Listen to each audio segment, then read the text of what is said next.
El aire dentro de la fundición Santa Lucía olía a metal fundido y sudor. Era agosto de 1924 y Monterrey sufría una ola de calor que convertía cada turno en un suplicio. Yo era Miguel Ángel Herrera, supervisor de calderas, y llevaba 7 años respirando ese aire denso que quemaba los pulmones. Aquella madrugada del 17 de agosto algo estaba diferente. El calor era más pesado, como si el aire mismo se hubiera vuelto sólido. Las paredes transpiraban un vapor grasiento que hacía brillar el hierro. A las 2:47 de la madrugada, el manómetro de la caldera principal comenzó a temblar. No era la vibración normal del trabajo. Era algo irregular, violento, como el pulso de un animal herido. Recuerdo haber gritado a los hombres que se alejaran. Mis palabras se perdieron en el rugido constante de las máquinas. Di 3 pasos hacia la válvula de emergencia cuando el mundo se partió en 2. Un estallido seco, como si hubieran roto el cielo con un martillo. La pared oeste se abrió como una flor de acero incandescente. El fuego no vino gradualmente. Llegó como una ola horizontal que arrasó todo a su paso. Vi a Ramírez, el soldador, convertirse en una antorcha humana. Vi a Sánchez desaparecer bajo una cascada de hierro líquido. El sonido era ensordecedor. Metal retorciéndose, vigas quebrándose, el siseo del aire ardiendo. Intenté correr hacia la salida, pero el suelo se inclinó bajo mis pies. Una viga de acero cayó atravesada frente a mí, cortando mi camino. Giré hacia la izquierda y entonces sentí el golpe. No fue dolor, fue presión. Una columna me alcanzó en la espalda y me estrelló contra el piso. Caí boca abajo, sintiendo cómo mis costillas se quebraban como ramas secas. El último pensamiento coherente que tuve fue que iba a morir aplastado en el lugar donde había trabajado todos esos años. Cuando abrí los ojos, no supe si habían pasado segundos o minutos. Todo era naranja y negro. El calor era una pared sólida que aplastaba mis pulmones. Intenté mover las piernas y un dolor eléctrico me atravesó la columna. Estaba atrapado. 2 vigas cruzadas sobre mi cuerpo, formando una prisión de hierro candente. A mi alrededor, la fábrica se derrumbaba pedazo a pedazo. Los gritos se apagaban uno tras otro, hasta que solo quedó el crepitar insaciable del fuego. En ese momento, con el peso del acero sobre mi espalda y el calor quemando cada centímetro de piel expuesta, comprendí algo terrible. Estaba completamente solo. Los compañeros que habían sobrevivido a la explosión ya habían escapado. Los que no habían escapado ya no gritaban, y yo estaba atrapado bajo toneladas de metal en el corazón de un infierno que no dejaría de arder hasta consumirlo todo. Las siguientes 9 horas serían una batalla contra el fuego, contra el dolor, contra la locura misma. Una batalla que comenzaba con una certeza aterradora. Nadie vendría a buscarme. Nadie sabía que seguía vivo. Mi nombre es Miguel Ángel Herrera. Lo que voy a contarles sucedió hace décadas, pero cada detalle permanece grabado en mi memoria como cicatrices que nunca sanan del todo. Esta es la historia de cómo sobreviví 9 horas atrapado bajo los escombros ardientes de la fundición Santa Lucía en Monterrey, México. Es la historia de una noche que cambió para siempre mi comprensión del límite humano, del dolor y de esa voluntad misteriosa que nos mantiene respirando incluso cuando cada fibra del cuerpo suplica rendirse. Antes de continuar, quiero pedirles algo. Si esta historia les toca el corazón, si sienten aunque sea una fracción de lo que experimenté aquella madrugada infernal, los invito a que se suscriban a este canal. Cada suscripción me ayuda a seguir compartiendo estas historias de supervivencia que necesitan ser contadas. Denle me gusta si creen que otros deberían escuchar lo que sucedió. Y en los comentarios, cuéntenme, ¿desde qué país y ciudad nos están viendo? Me encantaría saber dónde están ustedes mientras escuchan mi relato. Cada comentario es un recordatorio de que estas historias cruzan fronteras y conectan vidas. La fundición Santa Lucía era el corazón industrial de Monterrey en 1924. 300 hombres trabajaban allí en 3 turnos, fundiendo acero para las vías del ferrocarril que conectaban México con Estados Unidos.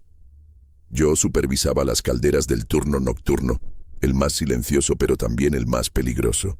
En la oscuridad, los errores se magnificaban. Un descuido con la presión, una válvula mal calibrada, y todo podía terminar en tragedia. Esa noche, la tragedia no vino de un error humano. Vino de algo más profundo, más inevitable. El metal mismo se rebeló contra nosotros. Cuando llegué esa noche a las 11, todo parecía normal. Saludé a los compañeros del turno anterior. Revisé los medidores como hacía cada noche. La temperatura exterior era sofocante, más de 30 grados incluso de madrugada. Adentro, con las calderas encendidas, superábamos fácilmente los 50. El sudor empapaba nuestras ropas en minutos. Bebíamos agua constantemente, pero nunca era suficiente. Nuestros cuerpos se movían entre el fuego y el hierro como espectros condenados a un purgatorio eterno. Éramos 37 hombres esa noche. Hombres con familias, con sueños, con historias que merecían continuar. En 3 horas y 47 minutos, la mayoría de esas historias terminarían de la forma más brutal imaginable. Ahora los invito a que me acompañen. Vamos a regresar juntos a aquella madrugada del 17 de agosto de 1924. Cerren los ojos por un momento e imaginen el calor, el ruido, el olor a metal caliente. Imaginen que son ustedes quienes están parados frente a esa caldera vibrante, sin saber que en segundos su mundo entero va a explotar. Esta es mi historia. La historia de 9 horas bajo el acero ardiente. La historia de cómo encontré la voluntad de seguir respirando cuando todo mi ser quería rendirse.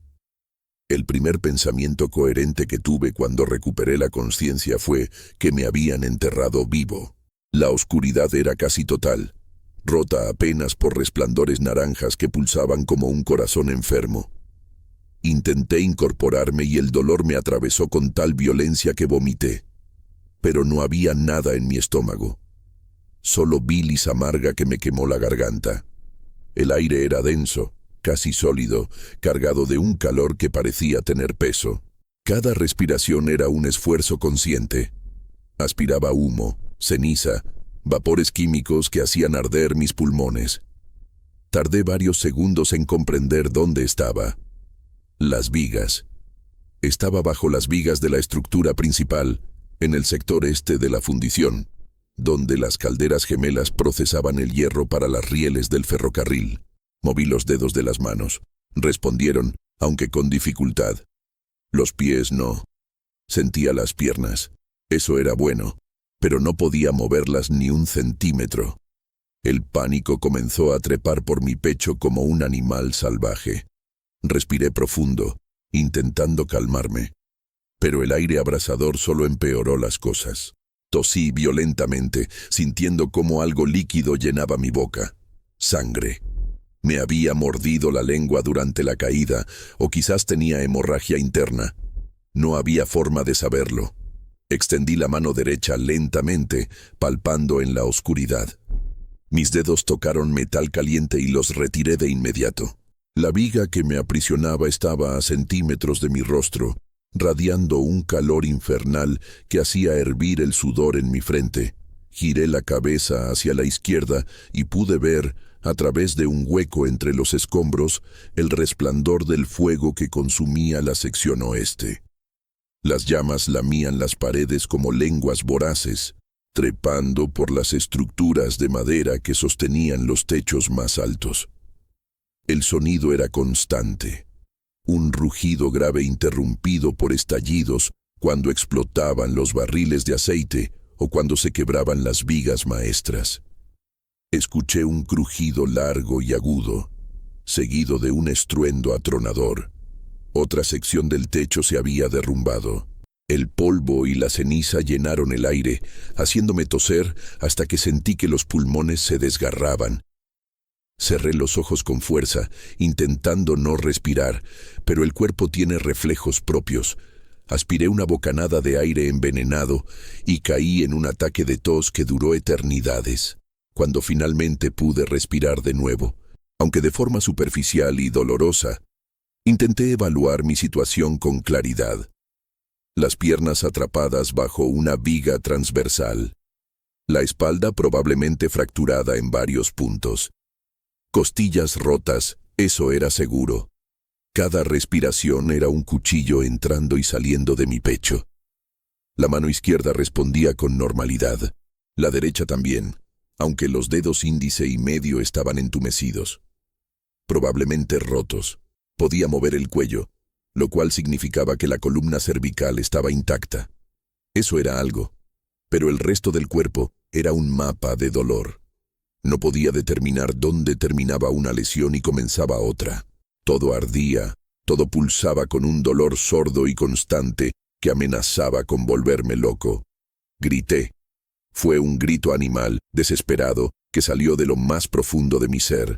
Un grito que pedía ayuda, que exigía ser escuchado. Nadie respondió. Volví a gritar, esta vez con más fuerza, aunque sentí como algo se rasgaba en mi garganta. Nada. Solo el crepitar del fuego y el gemido metálico de la estructura colapsando gradualmente. Entonces comprendí algo aterrador. O todos habían muerto, o todos habían escapado. En cualquier caso, estaba solo. Completamente solo en el corazón de un infierno que no dejaría de crecer hasta consumir el edificio entero. Los bomberos vendrían eventualmente, pero ¿cuánto tardarían? ¿1 hora? ¿2? ¿Y cómo sabrían que alguien seguía vivo bajo los escombros? El calor aumentaba con cada minuto que pasaba. No era constante, sino que llegaba en oleadas. Primero sentía cómo el aire se volvía más denso, más sofocante. Luego el metal sobre mí comenzaba a irradiar ese calor como si fuera un sol en miniatura. Mi piel se tensaba, se secaba, comenzaba a arder. Tuve que girar la cabeza para evitar que el metal tocara directamente mi rostro. Incluso así, podía sentir cómo las cejas se chamuscaban, como el cabello se encrespaba por el calor extremo. Busqué a tientas algo, cualquier cosa que pudiera usar como escudo. Mi mano tocó algo duro y cilíndrico. Lo arrastré hacia mí con dificultad. Era mi capacete de trabajo, el casco metálico que todos usábamos en la fundición. Estaba caliente, pero no tanto como las vigas. Lo coloqué entre mi rostro y el metal incandescente, creando una barrera frágil pero necesaria. El tiempo se volvió extraño. No tenía forma de medirlo. Los minutos podían ser horas. Las horas podían ser minutos. El dolor era tan intenso que entraba y salía de la conciencia como si navegara entre dos mundos. En los momentos de lucidez intentaba pensar en soluciones. ¿Podía liberar mis piernas? Empujé con todas mis fuerzas contra la viga que me aprisionaba. No se movió ni 1 milímetro. Era como intentar mover una montaña. El esfuerzo me dejó exhausto, jadeante, al borde del desmayo. En los momentos de semiconciencia, soñaba. Veía a mi esposa Elena preparando café en nuestra cocina pequeña. Veía a mis hijos jugando en el patio, sus risas claras como campanas. Veía mi vida como si fuera una película proyectada en las paredes de mi prisión de hierro. Entonces, sucedió algo que me devolvió brutalmente a la realidad. Escuché un siseo agudo y un chorro de vapor hirviendo atravesó uno de los huecos en los escombros, pasando a centímetros de mi brazo. Una tubería había explotado en algún lugar cercano. El vapor llenó mi reducido espacio, nublando todo, quemando cada centímetro de piel expuesta. Grité de nuevo, esta vez de puro dolor, y rodé sobre mi costado derecho en un intento desesperado de alejarme del vapor. El movimiento fue un error terrible. Algo se rompió en mi espalda con un sonido húmedo y nauseabundo. El dolor fue tan intenso que perdí la visión por completo. Todo se volvió blanco, luego rojo, luego negro. Cuando recuperé la conciencia, el vapor había cesado, pero ahora no podía mover el brazo derecho. Estaba completamente paralizado desde el hombro hasta los dedos. El pánico volvió a apoderarse de mí. Ya no eran solo las piernas. Ahora el brazo derecho también estaba inutilizado. Solo me quedaba el brazo izquierdo funcional. Si perdía ese también, sería un tronco viviente esperando a que el fuego me alcanzara. Respiré profundo, intentando controlar el terror que amenazaba con volverme loco. Pensé en Elena. Ella me había dicho aquella mañana, antes de que saliera al trabajo, que tenía un mal presentimiento. Yo me había reído, la había besado en la frente y le había dicho que no se preocupara. Siempre volvía a casa, siempre. Ahora, atrapado bajo toneladas de acero ardiente, me preguntaba si volvería a ver su rostro. Me preguntaba si mis hijos crecerían sin padre. Me preguntaba si mi último pensamiento antes de morir sería de arrepentimiento por haber ignorado su intuición. Fue entonces cuando escuché algo diferente. No era el fuego, ni el metal quebrándose.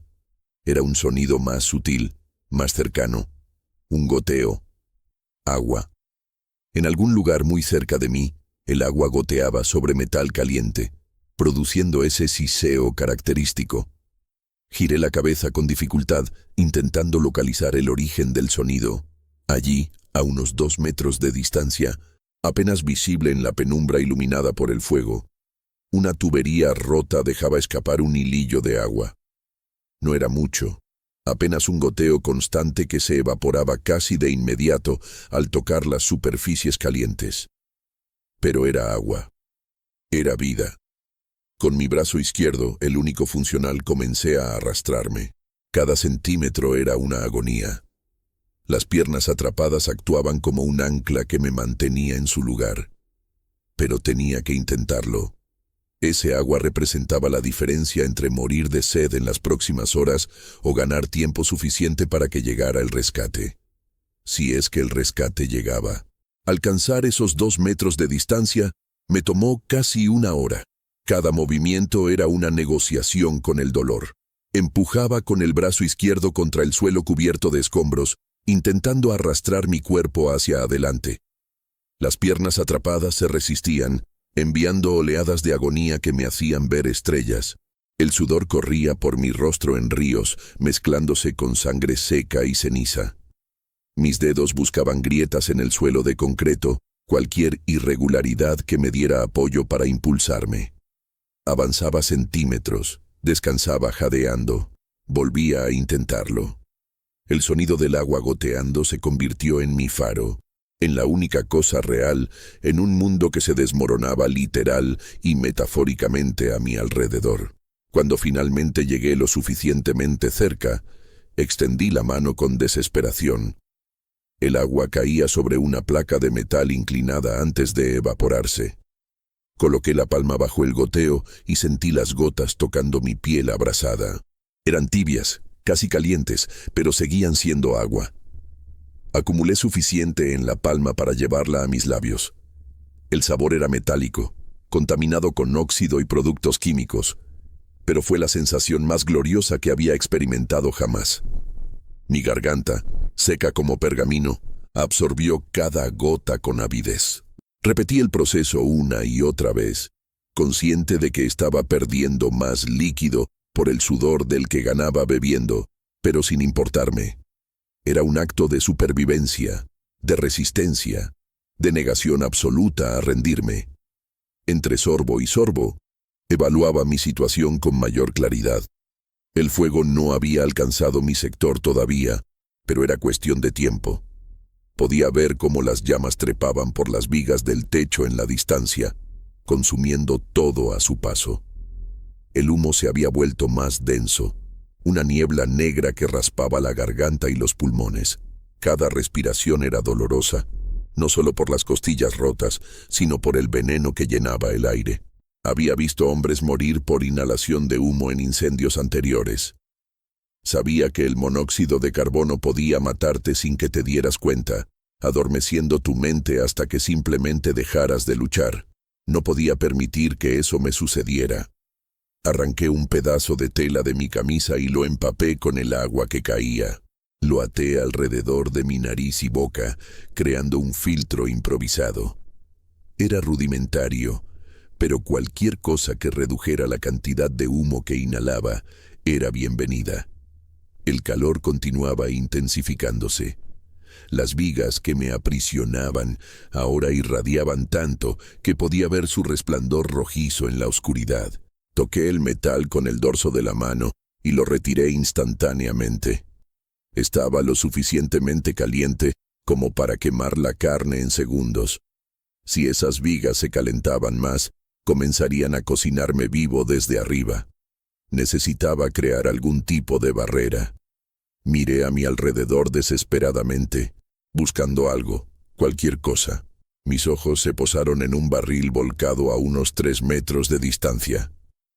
Era uno de los barriles de aceite que usábamos para lubricar las máquinas. Estaba vacío, o al menos eso parecía, porque no había explotado como los demás. Si pudiera alcanzarlo, si pudiera arrastrarlo hasta aquí, podría usarlo como escudo adicional contra el calor radiante. Pero 3 metros podrían haber sido 3 kilómetros. Con las piernas inmovilizadas y un brazo paralizado, la tarea parecía imposible. Aún así, tenía que intentarlo. La alternativa era quedarme donde estaba y esperar a que el calor me matara lentamente. Comencé a arrastrarme de nuevo, alejándome de mi preciosa fuente de agua, moviéndome hacia el barril. Esta vez el dolor era diferente. No solo físico, sino también mental. Cada centímetro que me alejaba del agua sentía como una traición a mi propia supervivencia. Pero el calor creciente me obligaba a actuar. En 20 minutos, quizás media hora, el metal sobre mí estaría tan caliente que no habría forma de protegerme. El barril era mi única opción. El viaje hacia el barril fue una pesadilla fragmentada. Perdí la conciencia 2 veces durante el trayecto. La primera vez desperté con la mejilla presionada contra el concreto frío, sin recordar cómo había llegado allí. La segunda vez, un estallido cercano me devolvió bruscamente a la realidad. Algo había explotado en el nivel superior, lloviendo chispas y fragmentos de metal fundido a mi alrededor. Uno de esos fragmentos cayó sobre mi pierna atrapada. No sentí dolor, lo cual me aterrorizó más que si lo hubiera sentido. Significaba que el daño en mi columna era peor de lo que pensaba. Significaba que quizás nunca volvería a caminar. Pero esos eran problemas del futuro. En ese momento, el único problema que importaba era sobrevivir la siguiente hora. Finalmente, después de una eternidad que probablemente fueron 40 minutos, mi mano tocó el borde del barril. Estaba caliente pero manejable. Lo agarré con fuerza y comencé a arrastrarlo hacia mí. Pesaba más de lo esperado. No estaba completamente vacío. Algo líquido chapoteaba en su interior. Aceite residual, probablemente. Por un momento consideré abrirlo para ver si podía usar ese aceite de alguna manera, pero luego lo pensé mejor. El aceite era inflamable. Si una chispa lo alcanzaba, explotaría y me llevaría con él. Mejor mantenerlo cerrado y usarlo solo como escudo térmico. Con esfuerzo sobrehumano, logré maniobrar el barril hasta mi posición original, cerca del goteo de agua. Lo coloqué entre mi cuerpo y las vigas más calientes, creando una barrera que inmediatamente redujo la intensidad del calor. El alivio fue instantáneo pero engañoso. Sí, el barril bloqueaba parte del calor radiante, pero la temperatura general seguía aumentando. El aire mismo parecía arder. Respirar se había convertido en un acto de voluntad consciente. Inhalaba poco, superficialmente, intentando no llenar mis pulmones con ese aire envenenado. Pero el cuerpo humano tiene límites. No puedes simplemente decidir no respirar. En algún momento, los reflejos automáticos toman el control y aspiras profundamente, voluntaria o involuntariamente. Cuando eso sucedía, tosía violentamente sintiendo cómo los pulmones se llenaban de fluido. Estaba desarrollando edema pulmonar. Lo sabía. Había visto esa condición en trabajadores expuestos a gases tóxicos. Si no recibía atención médica pronto, me ahogaría en mis propios fluidos corporales. Entonces escuché algo que me heló la sangre a pesar del calor infernal. Voces, voces humanas, distantes pero inconfundibles. Grité con todas las fuerzas que me quedaban, aunque mi voz era apenas un graznido ronco. Las voces continuaron, pero no se acercaban. Parecían estar en el exterior del edificio. Los bomberos habían llegado. Estaban allí a metros de distancia y no sabían que yo existía. Volví a gritar, golpeando el barril con mi mano izquierda, creando un sonido metálico que esperaba atravesar a los escombros. Nada. Las voces se alejaron. Estaban concentrados en controlar el fuego desde afuera, sin saber que un hombre agonizaba bajo los escombros. La desesperación que sentí en ese momento fue peor que cualquier dolor físico. Peor que las piernas aplastadas, peor que el brazo paralizado, peor que los pulmones ardiendo. Era la desesperación de saber que la ayuda estaba cerca, pero inalcanzable. De saber que podría morir a metros de los rescatistas sin que ellos nunca supieran que estuve allí. Las lágrimas comenzaron a rodar por mis mejillas, aunque casi se evaporaban al tocar mi piel caliente. No eran lágrimas de autocompasión. Eran lágrimas de rabia. Rabia contra el destino cruel que me había puesto en esta situación.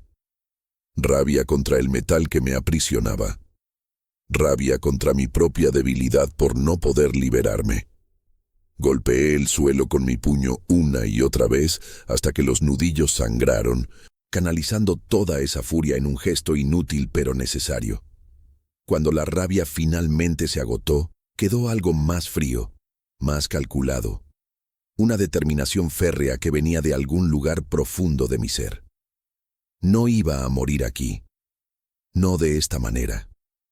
Elena y los niños me esperaban en casa. Tenía una vida que vivir, años que no podía desperdiciar, muriendo bajo una montaña de hierro retorcido. Si los bomberos no sabían que estaba aquí, tendría que sobrevivir hasta que alguien revisara los escombros en busca de víctimas. Eso podría tomar horas. Quizás todo el día. Tenía que conservar energía, mantener la lucidez, protegerme del calor y del humo. Cada minuto que sobreviviera era un minuto más cerca del rescate. Esa simple verdad se convirtió en mi mantra. Cada minuto cuenta. Cada respiración es una victoria. No te rindas. Nunca te rindas. Las horas que siguieron fueron una batalla constante entre la conciencia y la inconsciencia.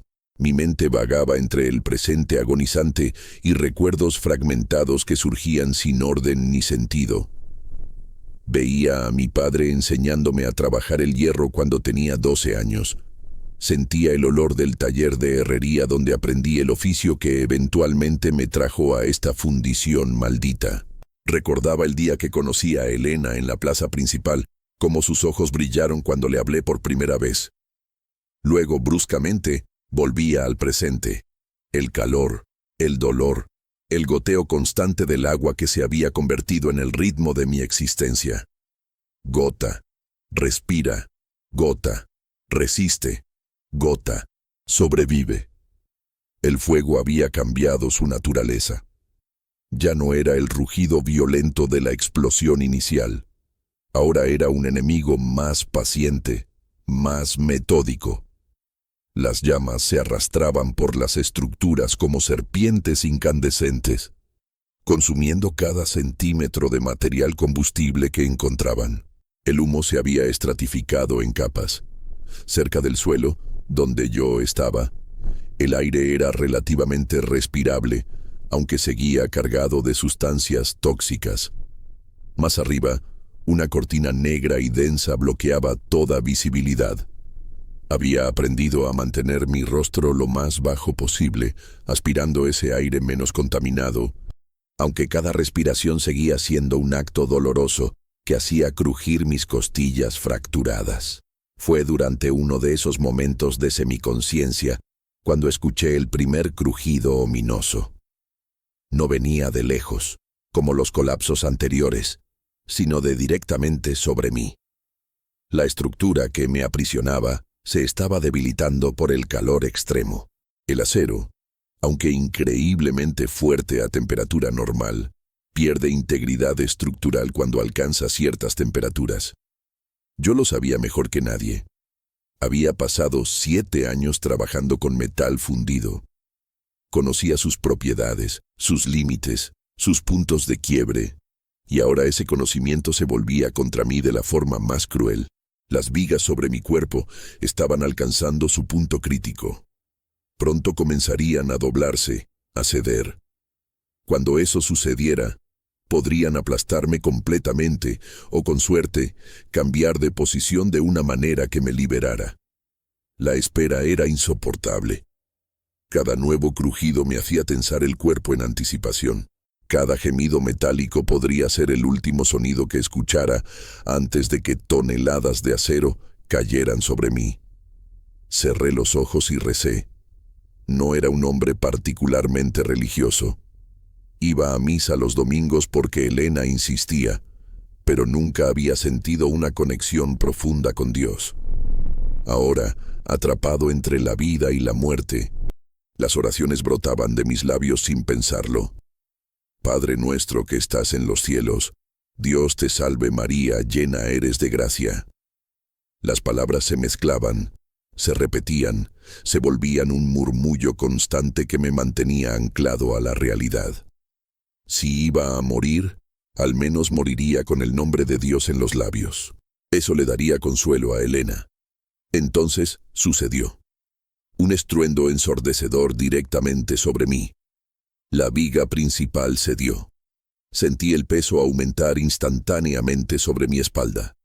El dolor fue tan intenso que mi visión se llenó de puntos blancos. Grité, aunque ningún sonido salió de mi garganta.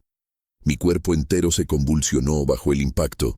Por un horrible momento pensé que era el fin. Pero luego, milagrosamente, algo cambió. La viga había cedido, sí, pero al hacerlo había girado ligeramente. El peso que antes presionaba directamente sobre mi columna lumbar ahora se distribuía de manera diferente. Y más importante aún, ese cambio de posición había creado un espacio minúsculo entre el metal y mis piernas. Intenté mover el pie izquierdo, respondió. Era un movimiento mínimo, apenas unos centímetros, pero respondió. La adrenalina inundó mi sistema. Si podía mover un pie, quizás podría liberar esa pierna.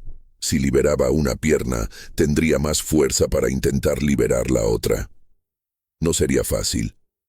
Cada movimiento era una agonía que me hacía morder el trapo húmedo que cubría mi boca para no desmayarme del dolor, pero tenía que intentarlo. Esta podría ser mi única oportunidad.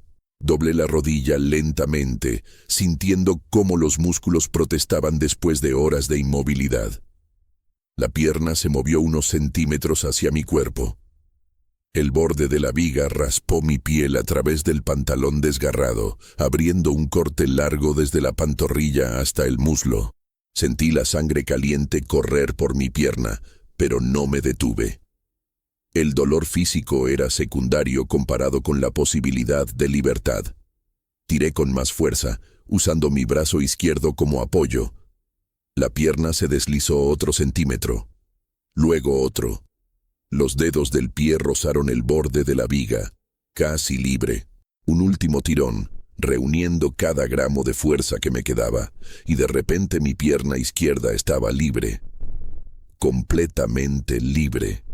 La sensación fue tan abrumadora que comencé a reír histéricamente, un sonido áspero y quebrado que rebotaba en los escombros que me rodeaban. Tenía una pierna libre. Una pierna. Era un progreso minúsculo en el gran esquema de mi situación, pero se sentía como la victoria más grande de mi vida.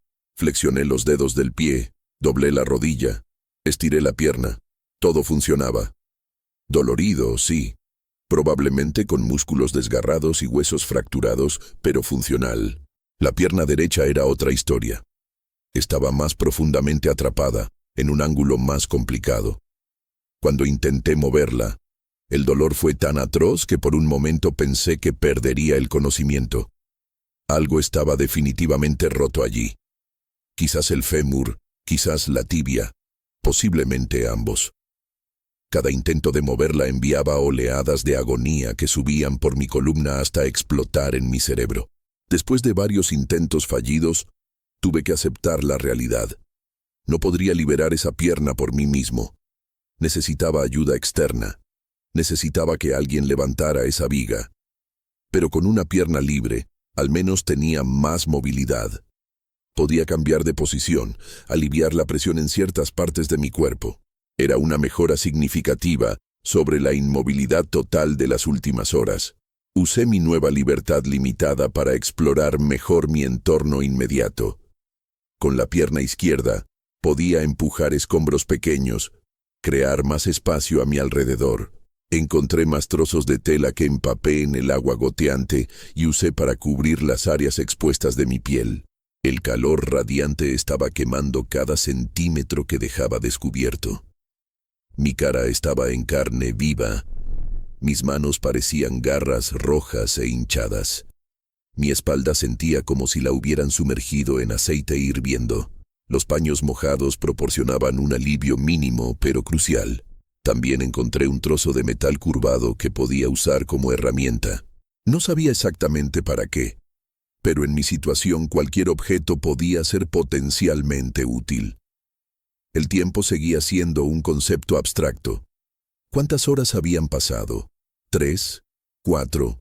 ¿Más? No tenía forma de saberlo. La luz que se filtraba a través de los huecos en los escombros no cambiaba porque el resplandor del fuego era constante. No había día ni noche aquí, solo una penumbra naranja eterna, interrumpida por llamaradas ocasionales. Mi estómago había dejado de gruñir hace tiempo. El hambre inicial se había transformado en un vacío constante que ya ni siquiera registraba como dolor. Era simplemente parte de mi nueva realidad. El agua seguía siendo mi única sustancia, ese goteo precioso que lamía como un animal sediento, sin dignidad, sin vergüenza, solo con la necesidad primaria de sobrevivir. Los sonidos del exterior habían cambiado. Ya no escuchaba voces humanas. Los bomberos probablemente habían establecido un perímetro y estaban dejando que el fuego se consumiera bajo control. Era lo lógico. El edificio estaba perdido de todos modos. Su prioridad sería evitar que el fuego se extendiera a estructuras vecinas. La idea de que pudieran estar allá afuera, a metros de distancia, esperando simplemente a que las llamas disminuyeran antes de buscar sobrevivientes, me llenaba de una esperanza frágil pero persistente. Solo tenía que aguantar. Solo tenía que sobrevivir hasta que decidieran que era seguro entrar. Podían ser horas todavía. Podía ser hasta el amanecer. Pero vendría ese momento. Tenía que creer que vendría. Fue entonces cuando descubrí algo que casi me hace perder esa esperanza recién encontrada. Al explorar con mi mano libre, toqué algo húmedo y pegajoso en el suelo cerca de mi cadera. Lo levanté hacia la tenue luz y vi que mis dedos estaban cubiertos de líquido oscuro. Sangre. Mucha sangre. Había estado sangrando durante horas sin darme cuenta. La adrenalina y el shock habían enmascarado la sensación, pero ahora que lo sabía, podía sentir la debilidad en mis extremidades, el mareo que nublaba mi pensamiento. Había perdido mucha sangre, demasiada. Si no recibía ayuda pronto, la deshidratación y la pérdida de sangre me matarían antes que el fuego. Presioné la herida con el trapo mojado, intentando detener el sangrado, pero era como intentar tapar una represa con los dedos. La sangre seguía fluyendo, caliente y espesa, formando un charco bajo mi cuerpo. La pérdida de sangre me estaba llevando a un lugar extraño. Mi mente comenzó a separarse de mi cuerpo, como si observara la escena desde arriba. Podía verme a mí mismo tirado entre los escombros, un hombre roto y ensangrentado que se aferraba obstinadamente a la vida. Parte de mí quería rendirse. Sería tan fácil cerrar los ojos y dejar que la oscuridad me arrastrara. El dolor cesaría, el miedo desaparecería, todo terminaría. Pero cada vez que ese pensamiento comenzaba a tomar forma, Veía el rostro de Elena. Veía a mis hijos. Jorge tenía 8 años, María apenas 5. Necesitaban un padre. Elena necesitaba un esposo. No podía abandonarlos. No así. No aquí. Muriendo solo en la oscuridad como un animal herido. Apreté el trapo con más fuerza contra la herida, aunque mis dedos apenas respondían. Estaba entrando en shock. Reconocía los síntomas de mis años trabajando en la fundición, donde los accidentes eran frecuentes. La piel fría y húmeda a pesar del calor circundante. El pulso acelerado y débil que sentía en mi cuello. La confusión mental que hacía que los pensamientos se dispersaran como humo. Necesitaba mantenerme despierto. Quedarme dormido en este estado podría significar no despertar jamás. Comencé a hablar en voz alta, aunque mi voz era apenas un susurro ronco. Hablaba con Elena como si ella pudiera escucharme. Le contaba sobre mi día, sobre el trabajo, sobre los compañeros que habían muerto en la explosión. Ramírez con sus chistes malos. Sánchez que siempre compartía su comida. Torres que soñaba con abrir su propio taller algún día. Todos muertos ahora. Todos convertidos en ceniza. El llanto vino sin previo aviso. No fueron lágrimas silenciosas, sino sollozos profundos que sacudieron mi cuerpo entero. Lloré por mis compañeros caídos, lloré por sus familias que esperaban en casa sin saber que nunca volverían. Lloré por Elena y los niños que podrían estar a punto de unirse a esas filas de viudas y huérfanos.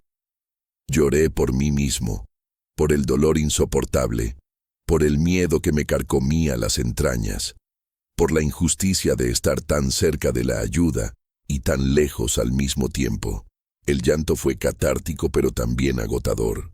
Cuando finalmente se calmó, me sentía vacío, hueco, como si hubiera expulsado algo esencial de mi ser. Pero también extrañamente en paz. Había tocado fondo, no podía caer más bajo que esto. El único camino posible era hacia arriba. Fue en ese momento de extraña claridad cuando escuché algo diferente. No era el fuego, ni el metal quebrándose. Era un sonido rítmico, metálico, deliberado. Golpes. Alguien estaba golpeando metal contra metal en algún lugar no muy lejano. Contuve la respiración, esforzándome por escuchar mejor. Allí estaba de nuevo. 3 golpes. Pausa. 3 golpes más. Era una señal. Los rescatistas estaban buscando sobrevivientes golpeando las estructuras metálicas para que cualquiera atrapado respondiera. Agarré el trozo de metal curvado que había encontrado antes y golpeé el barril que me servía de escudo. 1 vez, 2 veces, 3 veces. Esperé, conteniendo el aliento a pesar del dolor en mis pulmones. Silencio. Luego, milagrosamente, 3 golpes en respuesta. Me habían escuchado. Sabían que alguien estaba vivo aquí. La euforia que sentí fue casi tan intensa como el dolor. Grité, aunque mi voz salió como un graznido patético. Golpeé el barril de nuevo, esta vez con más fuerza, creando un repiqueteo frenético. Los golpes de respuesta vinieron más cerca. Estaban acercándose. Realmente estaban viniendo por mí. Podía escuchar voces ahora, amortiguadas pero reales. Hombres coordinando esfuerzos, gritando instrucciones. El sonido de herramientas contra metal. Estaban cortando a través de los escombros. Cada nuevo sonido de sierra o palanca era música para mis oídos. Seguí golpeando rítmicamente, proporcionándoles un faro auditivo para guiarlos hacia mi ubicación. Mi brazo izquierdo, el único que me quedaba funcional, dolía por el esfuerzo, pero no me detuve. No podía arriesgarme a que perdieran mi posición. El tiempo se aceleró y se ralentizó simultáneamente.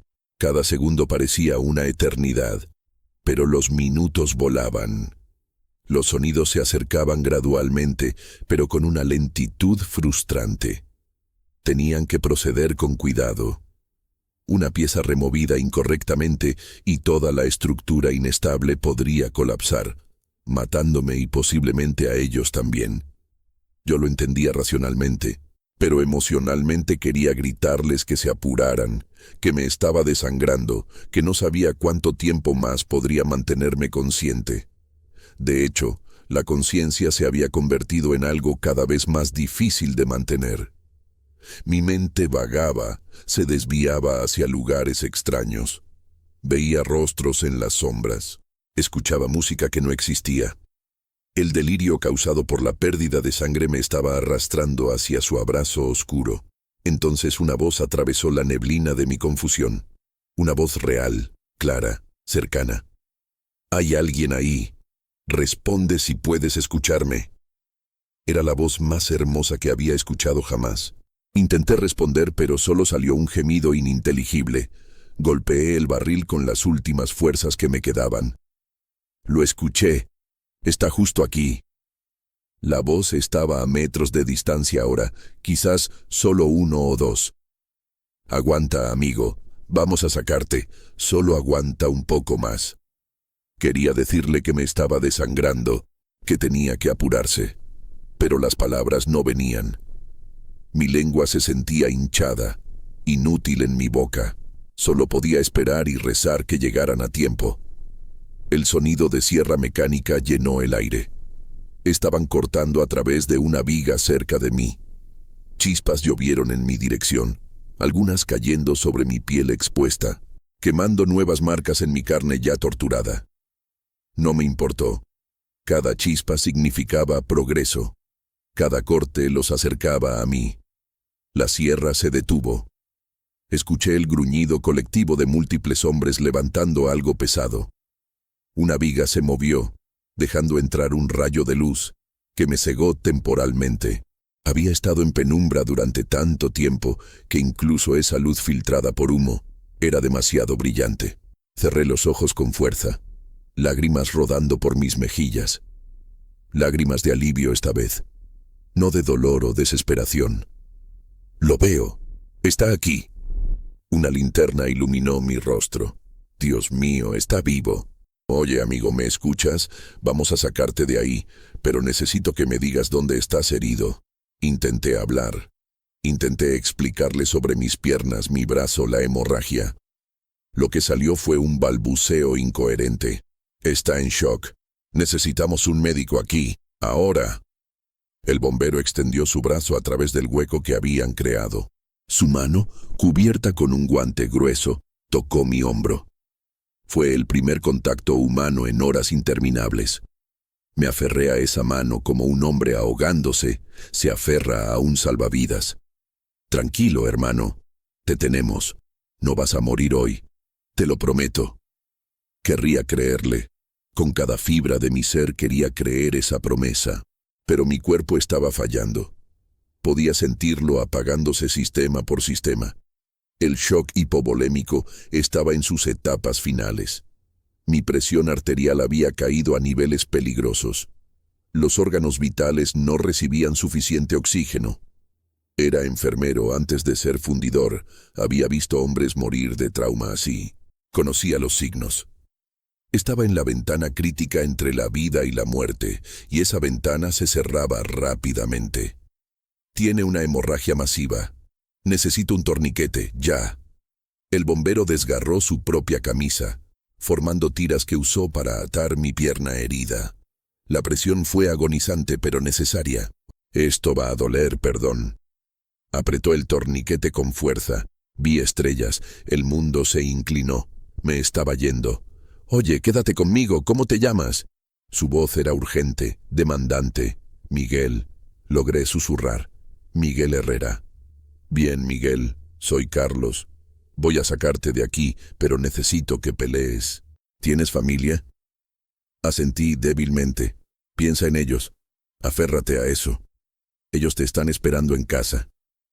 Tenía razón. Elena esperaba. Los niños esperaban. No podía abandonarlos ahora, no cuando el rescate estaba tan cerca. Reuní los fragmentos dispersos de mi voluntad y los forjé en algo parecido a determinación. «Aguanta. Solo un poco más». Habían pasado todas estas horas infernales. Podía aguantar unos minutos más. Más hombres llegaron. Trajeron equipos hidráulicos, herramientas de palanca, camillas. Trabajaron con eficiencia profesional, pero también con urgencia visible. Todos podían ver el charco de sangre bajo mi cuerpo. Todos sabían que corrían contra el reloj. Vamos a levantar esta viga en 3. 1, 2, 3. Músculos se tensaron. Metal gimió en protesta. Lentamente, dolorosamente lento, la viga que había aprisionado mi pierna derecha durante horas comenzó a elevarse. El dolor cuando el peso se alivió fue paradójicamente peor que cuando estaba aplastado. La sangre corrió de nuevo hacia extremidades que habían estado sin circulación. Fue como si 1000 agujas ardientes perforaran mi carne simultáneamente. Grité, un sonido animal que no reconocí como propio. Ya casi. Aguanta. La viga se elevó lo suficiente. Manos me agarraron bajo los brazos. En 3. Lo sacamos. 1, 2, 3. Me arrastraron hacia atrás, lejos de los escombros, hacia la libertad. Cada centímetro era agonía pura. Finalmente estaba libre, completamente libre, tendido sobre una superficie relativamente plana, mientras rostros preocupados se cernían sobre mí. Preparen la camilla. Lo llevamos al hospital ahora. Me levantaron con cuidado, asegurándome a la camilla con correas. El movimiento hizo que todo girara. Vomité, aunque solo salió bilis amarga. Está bien, Miguel. Todo va a estar bien ahora. Querría creerlo. Realmente querría. Mientras me llevaban hacia la salida, giré la cabeza y vi por primera vez la magnitud de la destrucción. La fundición Santa Lucía era apenas reconocible. Donde había habido techos altos y máquinas precisas, ahora solo quedaban ruinas humeantes. Columnas retorcidas se elevaban hacia el cielo como dedos acusadores. El calor todavía radiaba de los escombros, distorsionando el aire en ondas visibles. Había sobrevivido a eso. De alguna manera, contra todas las probabilidades, había sobrevivido a ese infierno. El viaje al hospital fue una pesadilla fragmentada, de la que solo conservo recuerdos coherentes. Fragmentos de imágenes quedaron grabados en mi mente como fotografías borrosas. El cielo nocturno manchado de naranja por el resplandor del fuego. Los rostros tensos de los paramédicos luchando por mantenerme estable. El trayecto de la ambulancia por las calles de Monterrey. Alguien me colocó una máscara de oxígeno que presionó contra mi rostro quemado. El aire frío y limpio fue un choque después de horas respirando humo y ceniza. Cada inhalación era como beber agua tras días en el desierto. Mi cuerpo lo absorbía con avidez, aunque mis pulmones dañados protestaban con cada respiración. Un paramédico apoyó su mano sobre la mía mientras ajustaba una línea intravenosa en mi brazo. Fluidos vitales comenzaron a correr por mis venas. Solución salina, sangre, medicamentos que no pude identificar. Mi presión arterial estaba peligrosamente baja. Le oí decir a alguien por radio, paciente masculino, aproximadamente 35 años, trauma múltiple, shock hipovolémico clase 4, quemaduras de segundo y tercer grado en 40% del cuerpo. Preparen quirófano. Las palabras flotaban sobre mí sin un significado real.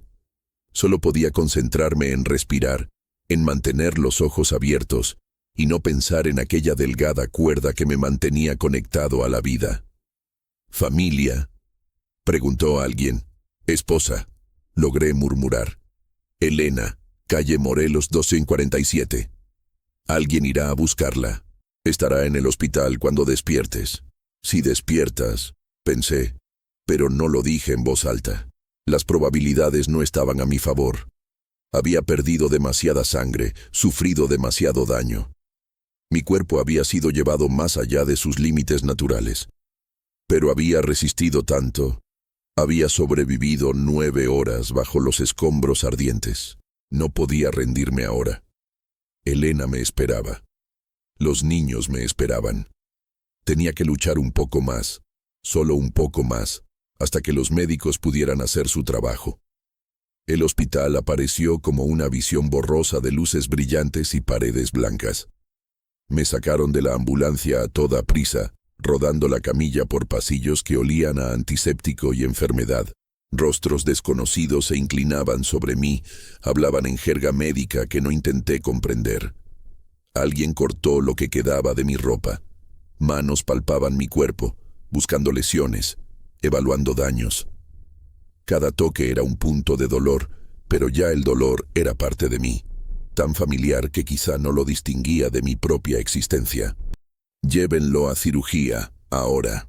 Me trasladaron a otra sala, a través de puertas dobles que se abrían automáticamente. El quirófano era frío, clínicamente brillante. Una lámpara enorme colgaba sobre la mesa de operaciones como un sol artificial. Me transfirieron de la camilla a la mesa, y el frío del metal contra mi espalda quemada me hizo sisear de dolor.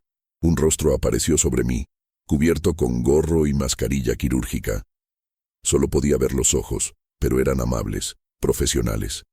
Soy el doctor Ramírez. Vamos a cuidarte, Miguel. Voy a dormirte ahora. Cuenta hacia atrás desde 10. Sentí el pinchazo de una aguja en mi brazo. 10, 9, 8. El mundo empezó a desvanecerse. 7, 6. Los sonidos se volvieron distantes, amortiguados. 5. Y luego, nada. La oscuridad que siguió no fue como el sueño normal. Fue absoluta, sin sueños, sin conciencia del tiempo.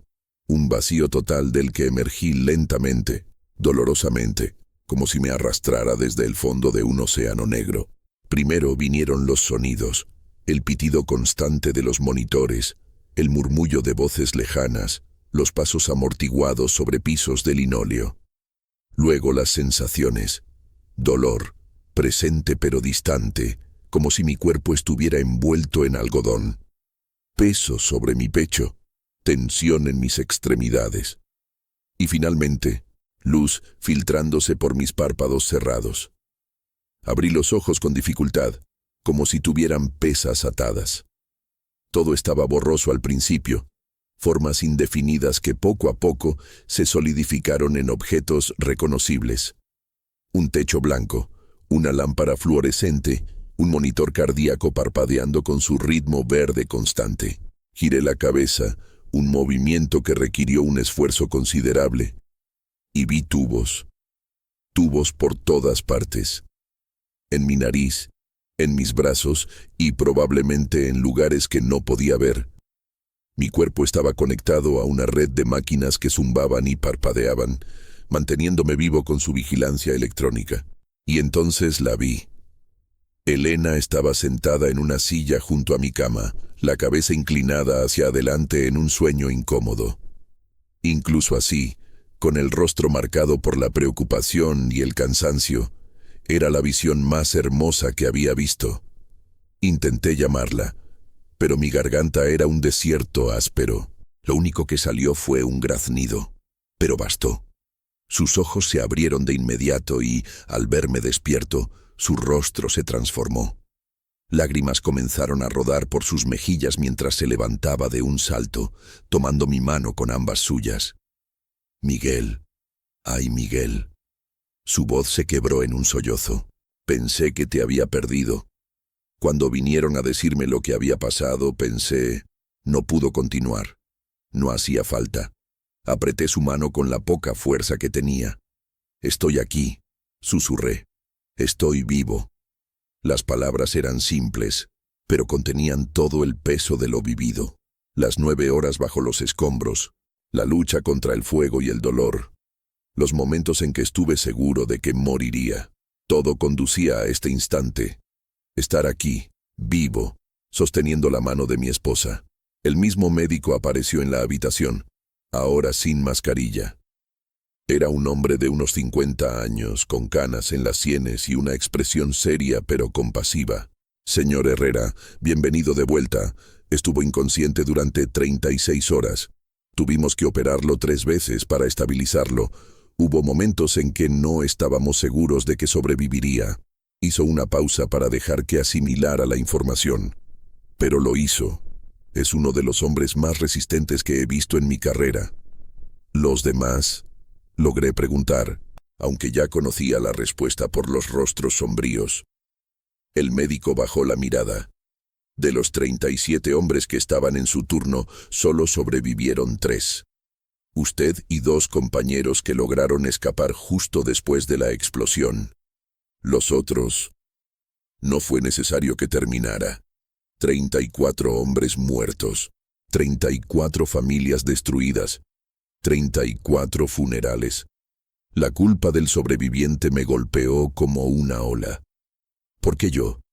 ¿Por qué había vivido cuando hombres mejores, más jóvenes, con más futuro, habían muerto? Elena debió notar algo en mi expresión porque me apretó la mano con más fuerza. No hagas eso. No te culpes por estar vivo. Es un milagro que estés aquí, y voy a agradecer a Dios cada día por ese milagro. Tenía razón, lo sabía racionalmente, pero la culpa seguía allí, un peso sobre mi pecho. El médico continuó con tono clínico. En cuanto a sus lesiones, 3 costillas fracturadas, columna vertebral con múltiples fisuras, pero sin daño permanente en la médula espinal. Su pierna derecha tenía fractura compuesta de fémur, que estabilizamos con clavos metálicos. Quemaduras de 2º grado en gran parte del torso y brazos, y algunas zonas de 3er grado que requerirán injertos de piel. Daño pulmonar por inhalación de humo que tomará meses en sanar completamente. La lista continuaba, cada palabra sumando otro ladrillo al muro de realidad que debía enfrentar. La recuperación será larga y difícil. Meses de fisioterapia, posiblemente años antes de recuperar la movilidad completa, si es que la recupera. Las cicatrices serán permanentes, tanto físicas como psicológicas. Completó. Ha sufrido un trauma severo. Le recomiendo encarecidamente que hable con un profesional que lo ayude a procesar lo que vivió. Asentí débilmente. Todo parecía abrumador, una montaña imposible de escalar. Pero ya había escalado una montaña imposible. Había sobrevivido a lo que ningún hombre debería sobrevivir. Si había podido hacer eso, podría enfrentar lo que viniera después. Los días siguientes fueron una mezcla de dolor y progreso. Cada pequeño avance se sentía como una victoria. El primer día que pude sentarme sin ayuda. La primera vez que probé comida sólida. El día que me desconectaron de algunas máquinas y pude moverme sin estar atado a tubos. Elena venía todos los días, trayendo a los niños cuando los médicos lo permitían. Ver sus caritas, asustadas al principio por las vendas y los aparatos, pero iluminándose cuando les sonreía, me daba más fuerza que cualquier medicina. También vinieron los otros sobrevivientes. López, que había saltado por una ventana justo cuando ocurrió la explosión. Morales, que estaba en el baño al otro lado del edificio y se salvó por unos metros. Nos sentábamos juntos en la sala de recuperación. 3 hombres unidos por un trauma compartido, hablando poco pero entendiendo mucho. No hacían falta palabras para comunicar lo que sentíamos. La culpa del sobreviviente, el alivio de estar vivos, el dolor por los que no lo lograron. Todo eso estaba en los silencios entre las frases cortas que intercambiábamos. Las investigaciones revelaron que la explosión fue causada por una falla en la válvula de presión de la caldera principal, combinada con el calor extremo de esos días de agosto. Era un accidente anunciado, dijeron los inspectores. La fundición operaba con equipos obsoletos y mantenimiento inadecuado desde hacía años. Alguien debió haber hecho algo, pero no lo hicieron. Y ahora 34 hombres estaban muertos. La empresa eventualmente pagó compensaciones a las familias, pero ninguna cantidad de dinero devolvería a los padres, esposos e hijos perdidos aquella noche. Pasaron 3 meses antes de que diera mis primeros pasos con muletas. Fue en el jardín del hospital, con Elena de un lado y una fisioterapeuta del otro. Cada paso era un triunfo doloroso. Mis piernas temblaban por el esfuerzo. Mi espalda protestaba con cada movimiento. Pero caminaba. Estaba de pie. Estaba vivo. Las lágrimas corrían por mi rostro, y esta vez no eran de dolor, sino de gratitud abrumadora. Había pasado 9 horas convencido de que nunca volvería a caminar, de que nunca volvería a abrazar a mi esposa, de que nunca vería crecer a mis hijos.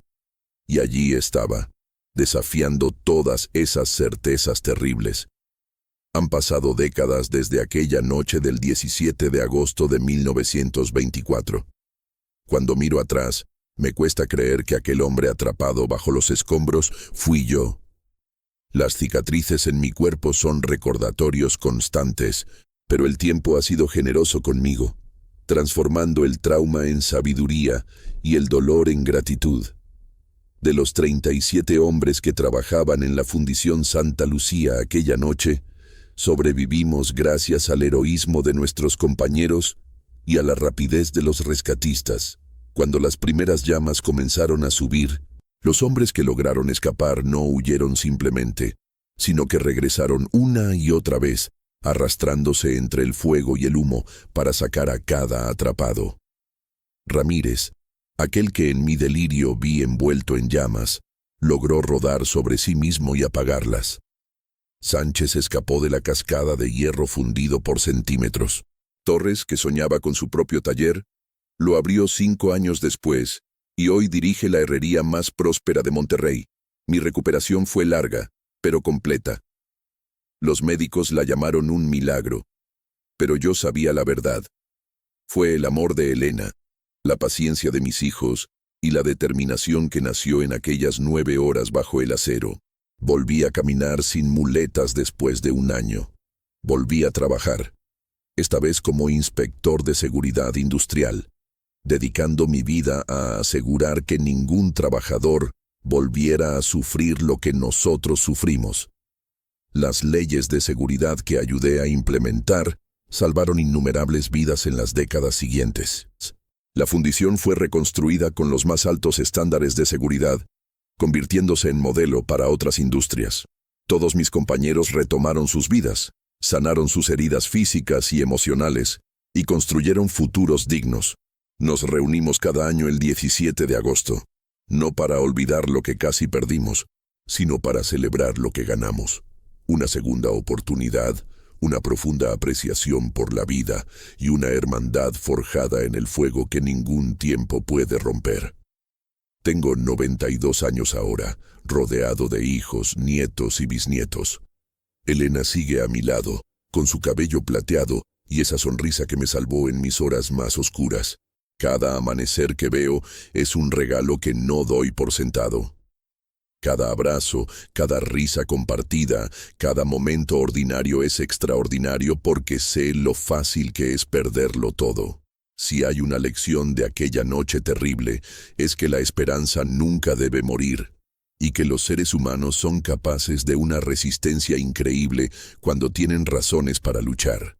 También aprendí que ningún trabajo vale más que una vida, que la seguridad siempre debe ser la prioridad, y que en los momentos más oscuros son los lazos humanos los que nos mantienen vivos. El terreno donde estuvo la antigua fundición es ahora una escuela técnica que lleva el nombre de nuestra supervivencia. Instituto 17 de agosto. Allí, los jóvenes aprenden oficios con los más altos estándares de seguridad. En el patio central hay un monumento, no solo a las víctimas, sino también a los sobrevivientes y rescatistas, recordando a cada generación que siempre se puede hacer algo mejor. Gracias por escuchar mi historia. Que nunca olviden valorar cada momento, abrazar a sus seres queridos y no perder la esperanza, sin importar cuán oscura parezca la noche. Porque incluso bajo toneladas de acero ardiente, cuando todo parecía perdido, la vida encontró su camino.